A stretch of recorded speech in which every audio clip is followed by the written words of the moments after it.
ఇటు పాలిటిక్స్ నడిచినటువంటి పరిస్థితి అవుతుంది. మొత్తానికైతే కౌంటింగ్ ప్రక్రియ కూడా కొనసాగుతుంది. ప్రస్తుతం అయితే గ్రామ పంచాయతీ సంబంధించి వార్డు సభ్యులకు సంబంధించినటువంటి కౌంటింగ్ ప్రక్రియ అయితే జరుగుతా ఉంది.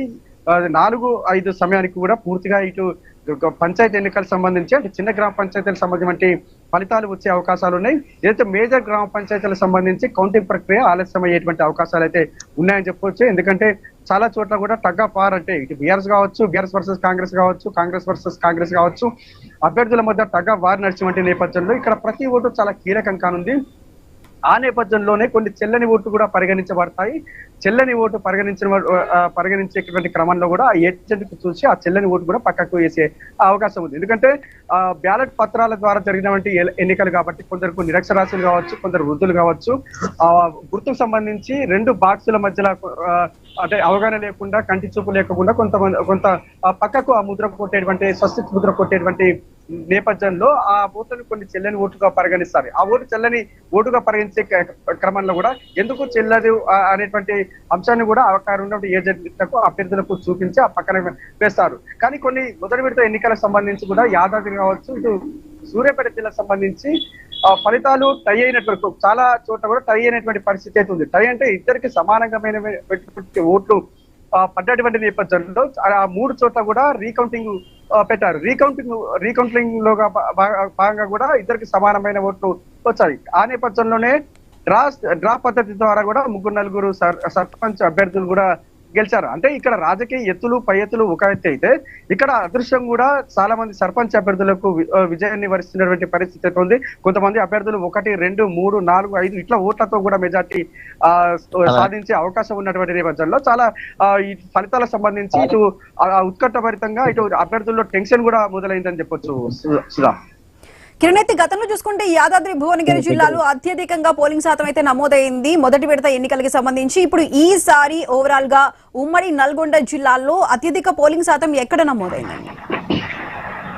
అయితే ఇప్పుడు మనం 2వ విడత గ్రామ పంచాయతీ ఎన్నికలకు సంబంధించి ఓటర్ల చైతన్యం కూడా కనబడతా ఉంది. ఎందుకంటే గ్రామ పంచాయతీ సంబంధించిన ఎన్నికలు కాబట్టి ఇక్కడ ప్రతి ఓటు కీలకం కాబట్టి స్థానికంగా అభ్యర్థులు ఉంటారు కాబట్టి ఇతర ప్రాంతాలకు సంబంధించి గ్రామానికి సంబంధించిన ఇతర ప్రాంతాల్లో అంటే హైదరాబాద్ ఇతర ప్రాంతాల్లో ఉన్నటువంటి వారిని కూడా ఇటు గ్రామానికి రప్పించి ఓటు వేయించినటువంటి పరిస్థితి అయితే ఉంది. యాదాద్రి భువనగిరి జిల్లా ఒలిగొండ మండలం జంగారెడ్డిపల్లి గ్రామంలో ఓటర్ల చైతన్యం అక్కడ స్పష్టంగా కనపడింది. అక్కడ 98% పోలింగ్ శాతం నమోదైనటువంటి పరిస్థితి అయితే ఉంది. అంటే రాష్ట్రంలో అత్యధికంగా నమోదైన పోలింగ్ శాతం సంబంధించి జంగారెడ్డిపల్లి గ్రామం కూడా నిలిచింది. అదేవిధంగా ఉమ్మడి నల్గొండ జిల్లా వ్యాప్తే గతంతో పోలిస్తే కొంత పోలింగ్ శాతం పెరిగిందని కూడా మనకు స్పష్టంగా తెలుస్తా ఉంది. ఎందుకంటే ఓటర్ల శాతం పెరిగింది, ఓటర్ల చైతన్యం వచ్చింది, అభ్యర్థుల్లో టెన్షన్ వాతావరణం నెలకొంది. చాలా గ్రామాల్లో టగ్ ఆఫ్ వార్ నడుస్తున్నటువంటి నేపథ్యంలో పోలింగ్ శాతం పెంచేందుకు కూడా అధికారుల కంటే అభ్యర్థులు ఎక్కువగా కష్టపడ్డటువంటి పరిస్థితులు కూడా మనకు కనబడతా ఉన్నాయి. ఇప్పటి వరకు అనధికారికంగా 85% పోలింగ్ శాతం నమోదైనట్టుగా మనకు సమాచారం అధికారికంగా ధృవించాల్సి ఉంది. సుధా, ప్రస్తుతం కొన్ని ప్రాంతాల్లో కిరణ్ అక్కడ కౌంటింగ్ కేంద్రాల వద్ద ఘర్షణలు తలెత్తుతున్న పరిస్థితులు కూడా కొన్ని ప్రాంతాల్లో చూస్తున్నాం. సో ప్రస్తుతం అక్కడ ఏ విధంగా కౌంటింగ్ కి సంబంధించి ఏర్పాట్లు కఠినమైన బందోబస్తు ఏ విధంగా ఉంది అక్కడ?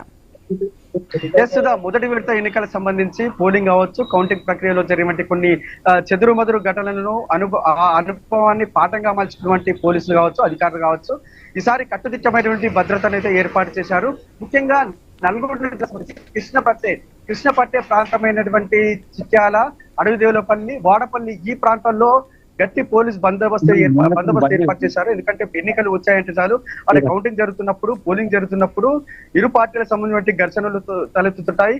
కొన్ని చాలా చోట్ల చాలా సమయాల్లో కూడా అక్కడ రక్తం చిందినటువంటి పరిస్థితి ఉన్నటువంటి నేపథ్యంలో ఈసారి అటువంటి ఘటనలు జరగకుండా కూడా భారీ పోలీస్ బందోబస్తు అయితే ఏర్పాటవుతుంది. ఎందుకంటే గెలిచాక కూడా ఇటు పార్టీలకు సంబంధించిన అభ్యర్థులు కావచ్చు, అక్కడ పార్టీ కార్యకర్తలు కావచ్చు కవ్వింపు చర్యలకు పాల్పడడం, అదేవిధంగా విజయోత్సవ ర్యాలీలు చేపట్టడం, డీజేలు పెట్టి డ్యాన్సులు వేయడం వంటి ఇవన్నీ కూడా నిషేధించారు పోలీసులు. ఆ నేపథ్యంలోనే ఎటువంటి అవాంఛనీయ సంఘటనలు జరగకుండా కూడా కవ్వింపు చర్యలకు పాల్పడకుండా కూడా ఇటు పోలీసులు గట్టి బందోబస్తు అయితే ఏర్పాటు చేశారు. ఇప్పటికే ఆయా పార్టీలకు సంబంధించిన అభ్యర్థులు కావచ్చు, ఇటు పార్టీ కార్యకర్తలు అయితే తగు హెచ్చరికలు కూడా పోలీసులు జారీ చేశారు.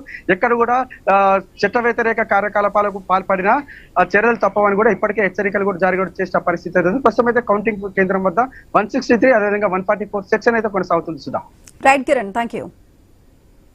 రెండో విడత పంచాయతీ ఎన్నికలకు కౌంటింగ్ అయితే కొనసాగుతుంది. అప్డేట్స్ కంటిన్యూ చేసే ముందు షార్ట్ బ్రేక్.